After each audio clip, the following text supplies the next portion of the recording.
School में जब भी गर्मी की छुट्टियां मिलती हैं तो हम कहीं ना कहीं घूमने और सैर व तफरीह के लिए जाते हैं। पिछले साल जब छुट्टी मिली तो मम्मी पापा ने कहा कि इस साल हम फैजपुर जाएंगे।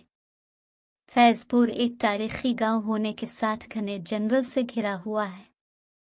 मेरी तो बाछें खुल गई।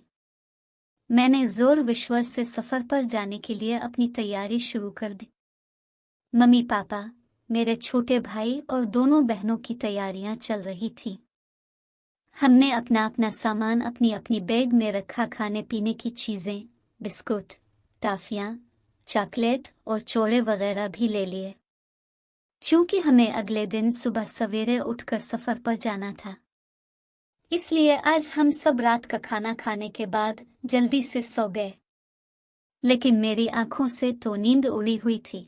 मेरा जी चाहता था कि जल्दी से सुबह हो जाए और मैं उड़कर फैजपुर पहुंच जावे।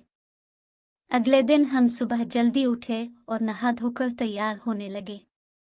मम्मी पापा, दादी, मेरी दोनों बहनें और छोटा भाई, हम सब रिक्शा के जरिए बस स्टैंड पहुंचे और वहां से फैजपुर जाने वाली बस पकड़ी। इस सफर के दौरान हम काफी खुश थे। हमने कई किस्म के जानवर देखे, पेड़ पौधों को देखा, पहाड़, नदी, झरने, तालाब और आबशार भी देखे। साथ में हम सब बच्चे बस में खूब एंजॉय भी कर रहे थे।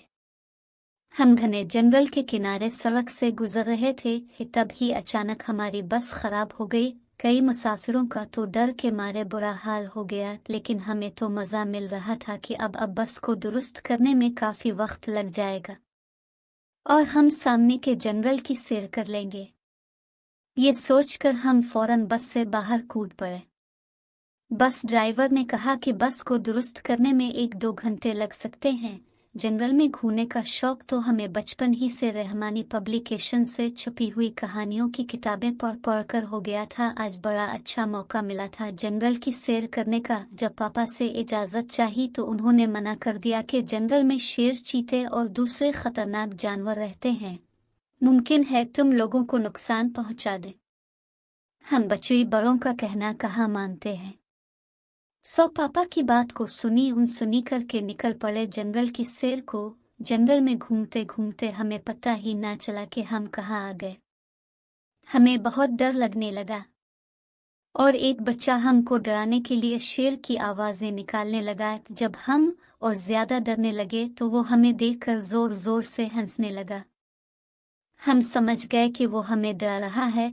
तभी अचानक मैंने एक शेर को देखा जो वहां से काफी फासले पर खड़ा हमारी ही तरफ देख रहा था। मैंने जैसे ही सबको शेर के बारे में बताया तो सब बच्चे डर के मारे बुरी तरह इधर उधर भागने लगे। वहां रोड पर मम्मी पापा हमें तलाश कर रहे थे और हम भी जंगल से किसी तरह बाहर निकलने का रास्ता ढूंढ रहे थे। जैसे तैसे करके हमें रास्ता समझ में आया। दौर से ही हमें मम्मी पापा घबराई हुई हालत में मिले। हम उनको लिपट कर रोने लगे। हमें इस बात का पूरा एहसास हो गया कि बड़ों का कहना न मानने से मुसीबत खड़ी हो जाती है।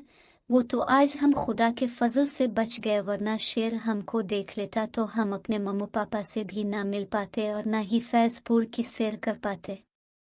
अभी हम मम्मी पापा से अपने किए की मुआफ़ी मांग ही रहे थे कि बस का ड्राइवर आया और बोला बस ठीक हो चुकी है।